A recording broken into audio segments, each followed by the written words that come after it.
Hey, welcome again back to another channel with So Sick Designs. My name is Bobby once again.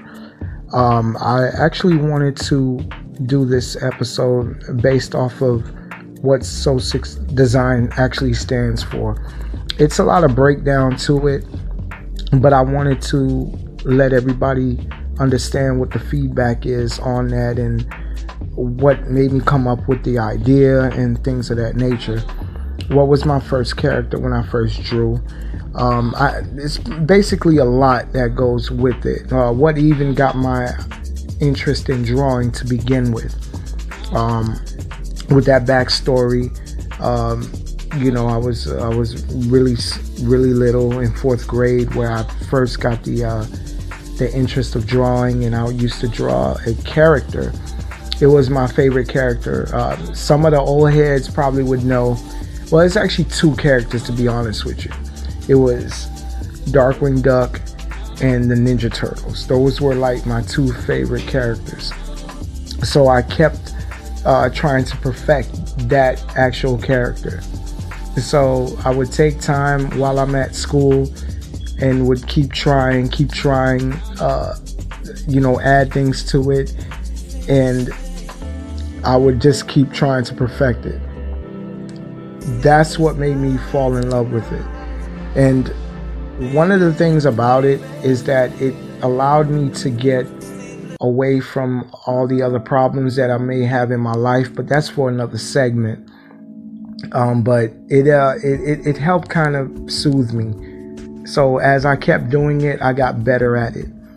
How did So Sick Designs come around? Well, So Sick Designs actually came around because I was really just doing some of these designs and doing some of these artwork, and I started to realize that people that was the concept based off of what they would always say. It was, yo, that's some sick work.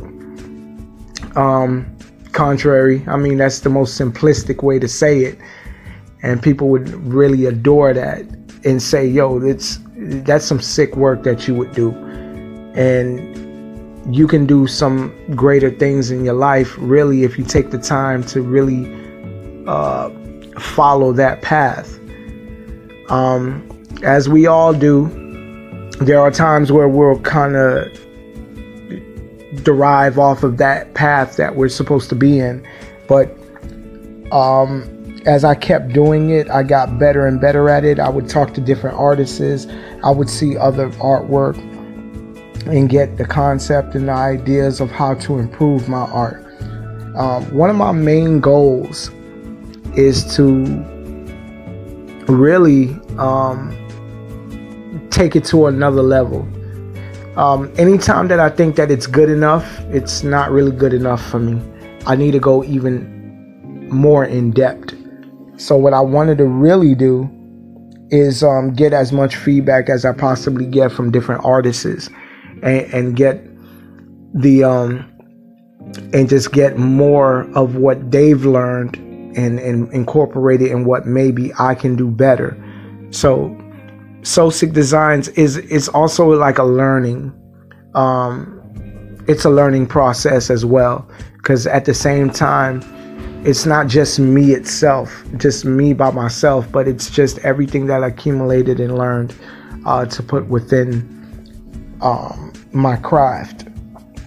So where do I want to go with it as well? I want to take it as far as I can possibly reach. Some people say sky's the limit, but I feel like you can go even further than that, because there's still a lot that we don't know, and so much that as high as we can go. And with me, I'm still always learning to adapt to get things even better. So I thought with the second actual episode that I would talk more about that as I'm actually building the design for So Sick. And with all the artwork and the things that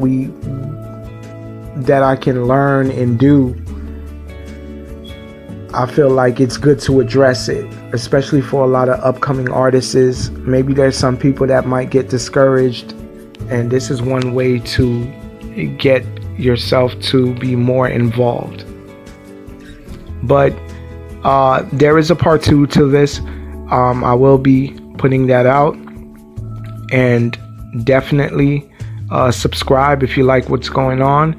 Definitely leave some a comment below to let me know what you think. Whatever feedback is good feedback. And part 2 I will be sending out to continue with this conversation. And peace.